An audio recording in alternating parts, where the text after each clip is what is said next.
독일의 사회학자 페르디난트 튀에니스라는 분이 우리가 살고 있는 이 세상은 두 가지 사회가 공존하고 있다라고 하면서 우리가 사는 세상을 두 가지 사회로 설명을 했습니다.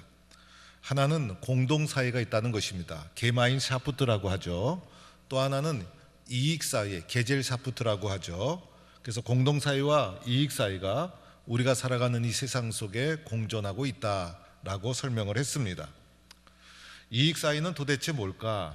이익사회는 회사, 도시, 정당, 국가처럼 계약과 조약, 인위적이고 타산적 이해관계로 이루어진 사회를 말합니다. 우리가 이런 세상 속에 살아가고 있지 않습니까?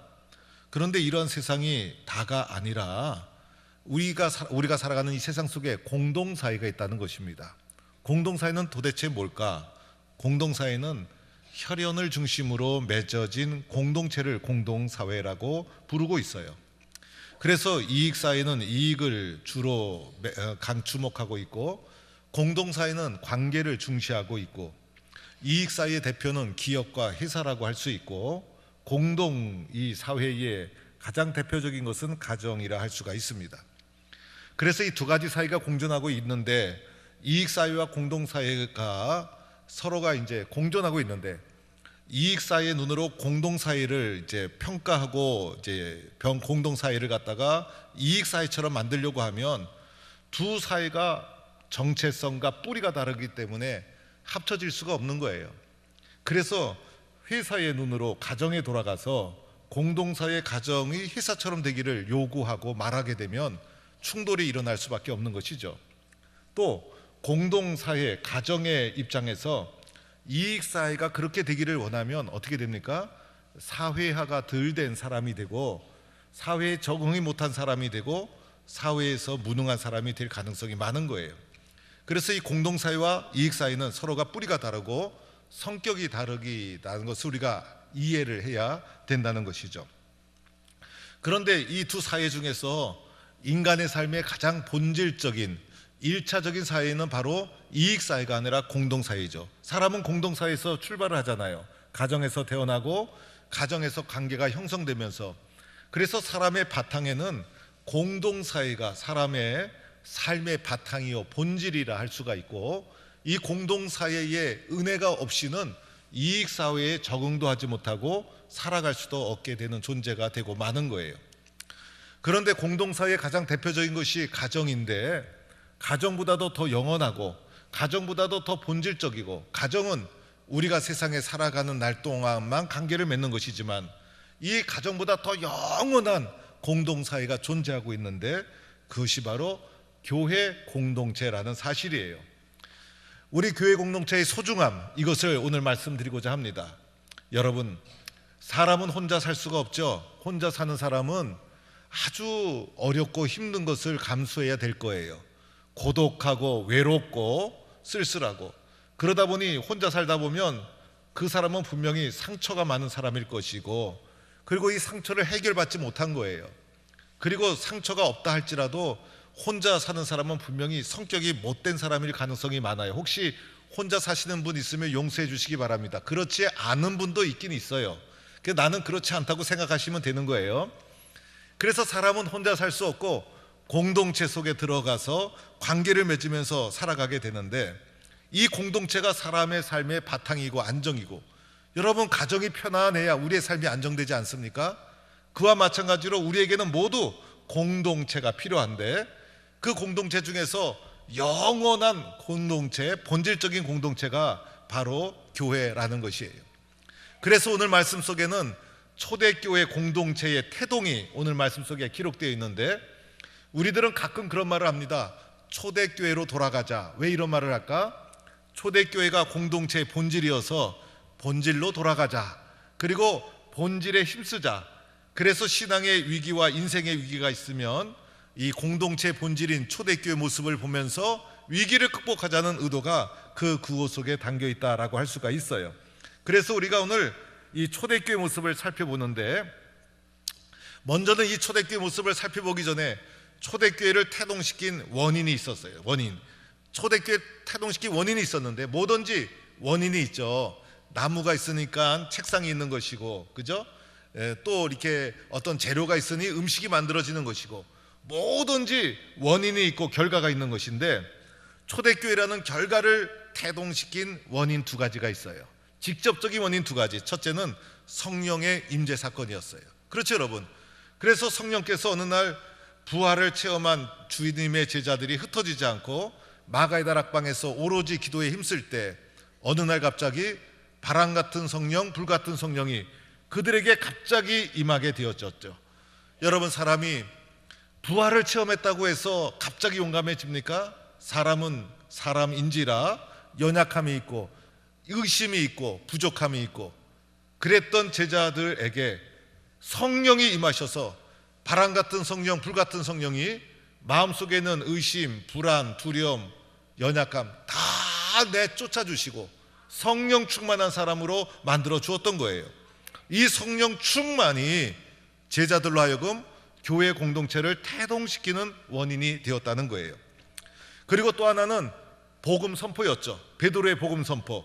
이 성령의 체험의 내용이 복음이에요. 그래서 복음 선포가 뒤따른 것이죠.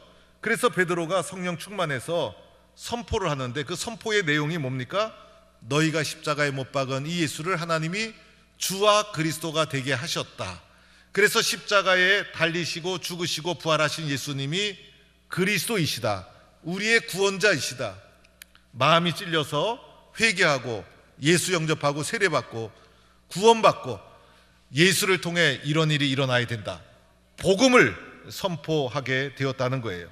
그래서 이 복음을 듣고 이제 변화된 사람들이 모인 것이 바로 교회. 교회는 두 가지 요소가 원인이 있었다는 거예요. 하나는 성령 충만, 하나는 복음 선포. 이것을 받아들이고 변화된 사람들의 공동체가 바로 교회다. 그래서 교회는 시작부터 다른 거예요. 세상과 세상에 없는 거예요. 이 성령 충만, 복음은 세상에 없는 것. 우리 모두는요, 이것이 교회의 출발이었다는 것을 기억하면서 나는 성령 충만한 사람인가, 나는 복음에 대한 믿음이 있는가, 나 자신을 항상 돌아보아야 되는 거예요. 그래서 성령 충만과 복음 선포로 변화된 사람이 모인 것.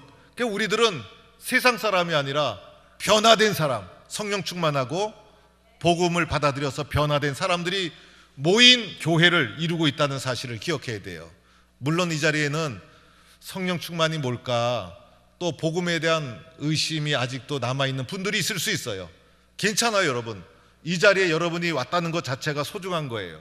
그래서 원칙은 성령 충만, 복음 전파, 복음 선포, 이것을 수용하고 변화된 사람들이 모여서 교회를 이룬 것이 우리 교회다라는 마음을 가지고 우리 초대교회 오늘 본문에 나와 있는 말씀을 한번 살펴보도록 하겠어요.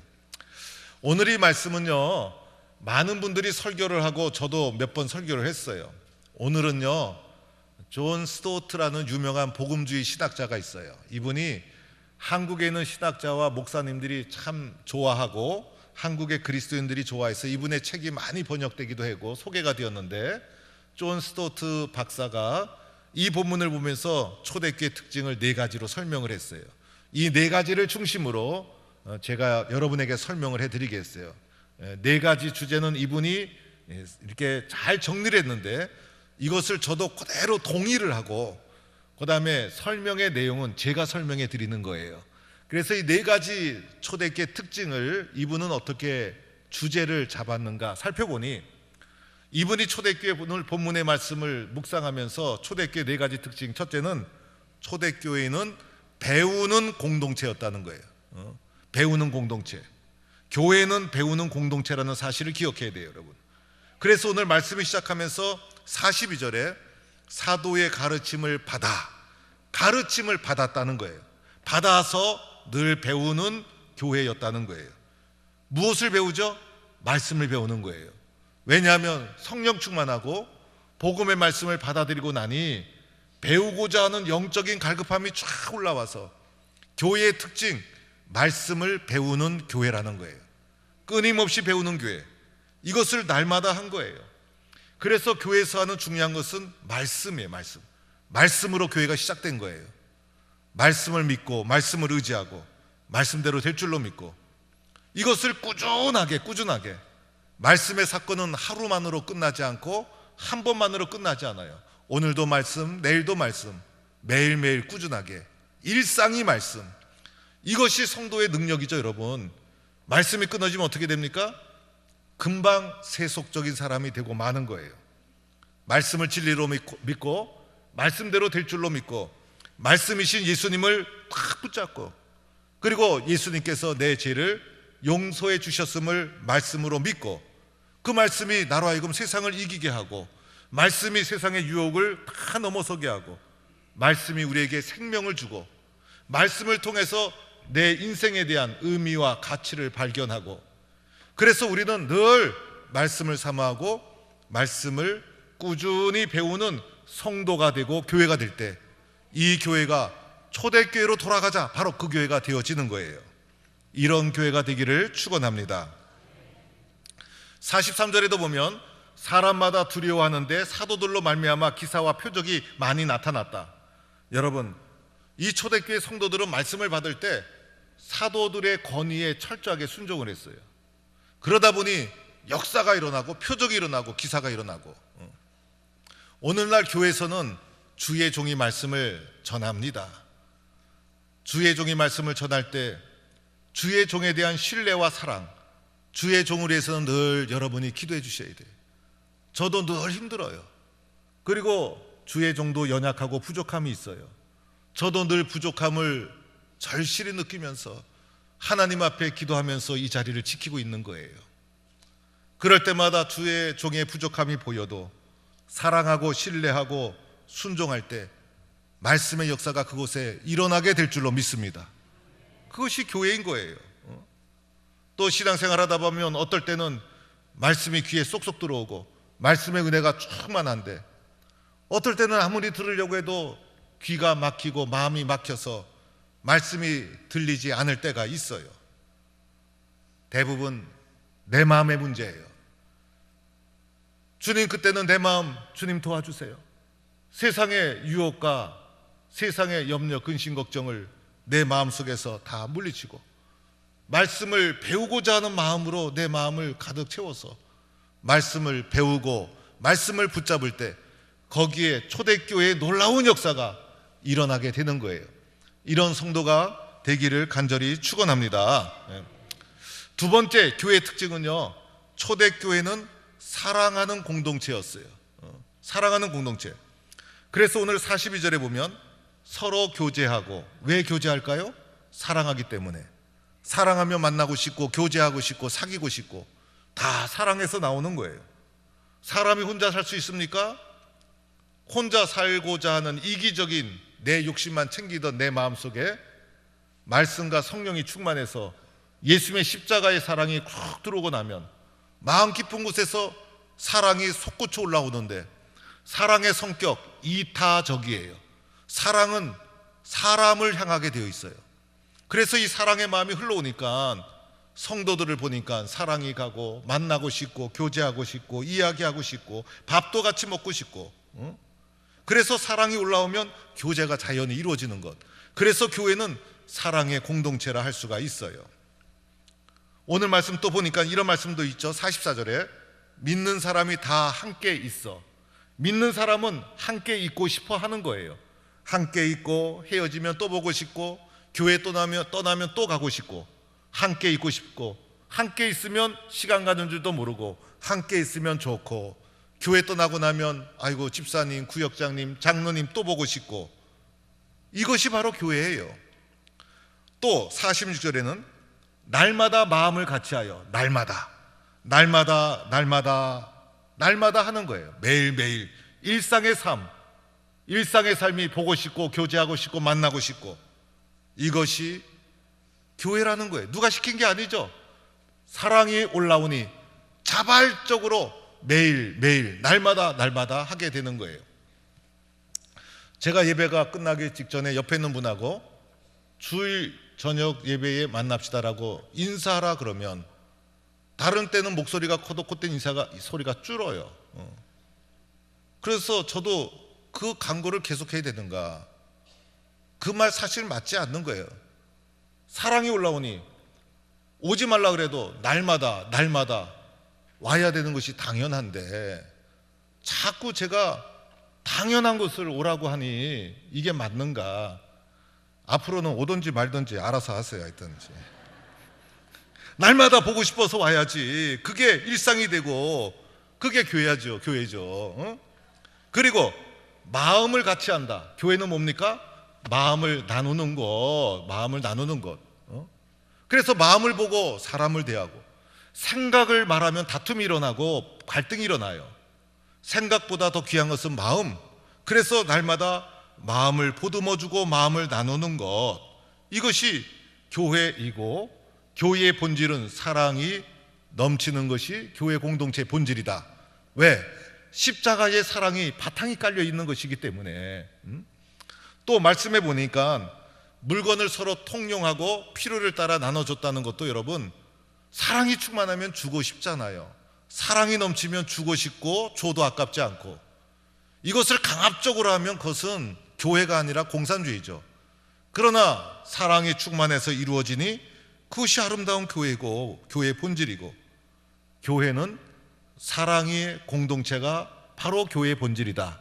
이것을 기억하고 주님의 사랑을 실천하고 주님의 사랑으로 모이는 교회가 될 수 있기를 축원합니다. 자, 세 번째는 초대교회는 예배하는 공동체였어요. 오늘 말씀 보니까 떡을 떼며 이렇게 나와요. 이 떡을 뗀다는 것은 성만찬을 가리키는 것인데, 초대교회 예배는 성만찬이 예배의 중심이었어요. 오늘 떡을 뗀다고 했는데 예배 끝나고 나갈 때 여러분 떡 드릴게요. 진짜 떡을 드릴 테니까 기다리시기 바랍니다. 저도 받아서 먹었는데 너무 맛있어요. 하여튼 나갈 때 떡 하나씩 받아가시기 바랍니다. 오늘은 너무 좋아요. 떡도 먹지, 또 이렇게 예배도 드리지. 그래서 초대교회는 떡을 떼며 성만찬 예배를 진행했는데, 말씀해 보니까 기쁨과 순전한 마음으로 음식을 먹고는 떡을 떼는 성만찬을 의미하고, 이때 자세가 기쁨과 순전한 마음, 이게 뭡니까? 예배의 자세죠. 그 예배 드릴 때 기쁨으로 예배 드리고 하나님 앞에 순전한 마음으로 예배를 드리는 것, 이것이 우리들의 자세여야 하지 않습니까? 그래서 예배를 순전하게 드리고 사모하는 거예요. 또 이어지는 말씀 보니까 성전에 모이기를 힘쓰고, 오늘 우리에게 적용해 보면 교회의 예배에 힘쓴다는 거예요. 사람은요, 좋은 일은 힘써야 돼. 안 좋은 일은요, 저절로 흘러갈 때가 있어. 왜? 우리의 마음과 양심이 죄에 오염되어 있기 때문에. 그런데 공부하는 것 힘써야 되고, 선한 일 힘써야 되고, 예배하는 것도 힘써야 되고, 그래서 힘써서 모여서 열심히 예배를 드리는 것, 이것이 교회의 본질이라는 거예요. 오로지 기도하기에 힘쓰니라. 기도도 힘써야 되는 거죠. 그런데 이 기도도 예배 행위 속에 들어가 있는 것이 기도라고 할 수가 있어요. 그래서 교회는 예배드리기 위해서 모이는 거죠. 여러분, 교회 모토로 모입니까? 예배가 교회 본질이고, 교회 와서 예배 안 드리면 무슨 소용이 있어요? 피조물된 내가 창조주 하나님을, 예수 그리스도를 보내주신 하나님으로 믿고 알고 그분 앞에 내가 살아갈 때 어찌 예배와 찬양을 올려드리지 않을 수가 있습니까? 그래서 교회는 예배 보기 위해서 오는 것이고, 예배 속에서 성도의 능력이 나타나고 공동체의 능력이 나타나는 거예요. 기독교는 예배의 종교예요. 그래서 예배가 우리의 삶에 매일매일 날마다 예배가 중심이고, 예배가 능력이고, 예배가 힘이고, 모든 성도의 능력, 교회의 능력은 예배에서 나오는 거예요. 또 예배 드립니까? 이런 말 하지 마세요. 예배 드리면 당연한 걸로 생각하고 또 예배고 또 예배고 또 예배 드리는 것, 거기에서 교회의 본질이 회복되고 능력이 나온다. 초대교회가 바로 예배하는 공동체였다는 사실을 기억하고 순종하는 성도가 되기를 축원합니다. 네 번째는 전도하는 공동체였다는 거예요. 그래서 교회의 중심은, 마지막 결과는 전도하는 것. 축구 경기 아무리 잘해도 마지막 골을 넣어야 이기는데, 마치 골을 넣듯이 전도가 마지막 최종 목표가 바로 전도라는 거예요. 사랑하는 것, 예배하는 것, 열심히 모여서 배우는 것 다 뭡니까? 선교, 전도, 증거하기 위해서. 그래서 교회가 증거하지 않으면 아무 소용이 없어요. 주께서 구원받는 사람을 날마다 더하게 하시니라. 내가 힘쓰면 주님이 도와주세요. 내가 힘쓰고 열심히 하면 주님이 도와주셔서 날마다 더하게 하시니라. 이 복음 선포는 교회가 아니면 대신 선포할 기관이 없어요. 세상에 교회를 대체할 공동체 세상에 없어요. 오직 교회만이 할 수 있는 귀한 사명이 복음 전파, 증거하는 것, 선교하는 것, 이 사명을 본질적인 교회의 사명이었다라고 할 수가 있어요. 자, 여러분, 오늘 말씀을 정리해 보면 교회의 특징 첫 번째로는 배우는 교회. 이 배우는 교회는 주의 종하고 관계가 되는 거죠. 두 번째는 뭐죠? 두 번째는 사랑하는 공동체. 사랑하는 것은 누구랑 사랑하죠? 성도들끼리, 성도와의 관계를 말하는 거예요. 세 번째, 예배하는 공동체는 누구하고 관계된 거죠? 하나님하고 관계가 되는 것이에요. 네 번째, 전도하는 것은 누구와 관계되는 거죠? 세상과 관계되는 거예요. 그래서 이 교회 공동체는 주의 종, 그리고 성도, 그리고 하나님, 세상, 이 네 가지가 건강하게 균형 잡혀서 공동체를 이루면서 사명을 감당해야 되는 것이 교회 공동체라 할 수가 있어요. 그러면 왜 부활하신 예수님께서 승천하시면서 이 땅에 교회를 남겨두신 것일까? 그것은요, 교회를 통해서 세상을 변화시키고자 하는 것이에요. 교회를 통해서 세상에게 세상아 교회를 본받아라, 이것을 보여주기 위한 것이었어요. 그래서 교회에 맡겨주신 사명이 얼마나 귀합니까 여러분? 성도들 가운데도 은혜스러운 가정을 보면 저 가정처럼 우리 가정도 되었으면 좋겠다, 이런 생각 하잖아요. 은혜로운 교회를 보면서 세상이, 이 세상도 교회처럼 되었으면 좋겠다.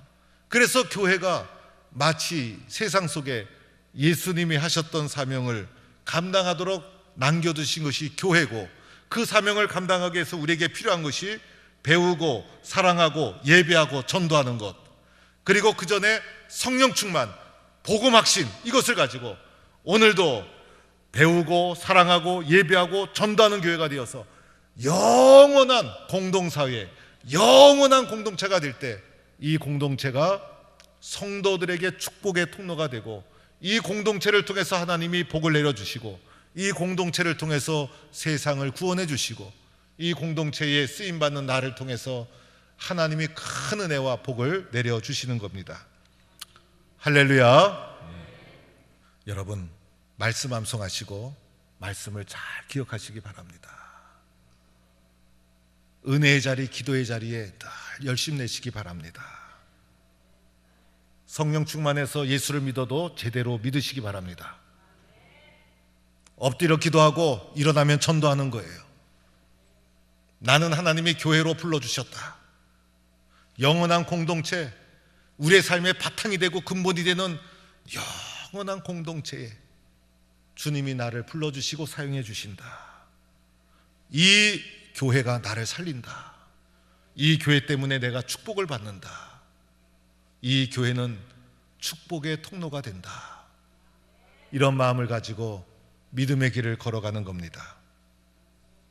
우리 교회가 초대교회처럼 아름다운 공동체를 이루어 사람을 살리고 성도를 살리고 민족을 살리는 하나님의 귀한 교회로 쓰임받기를 간절히 축원합니다.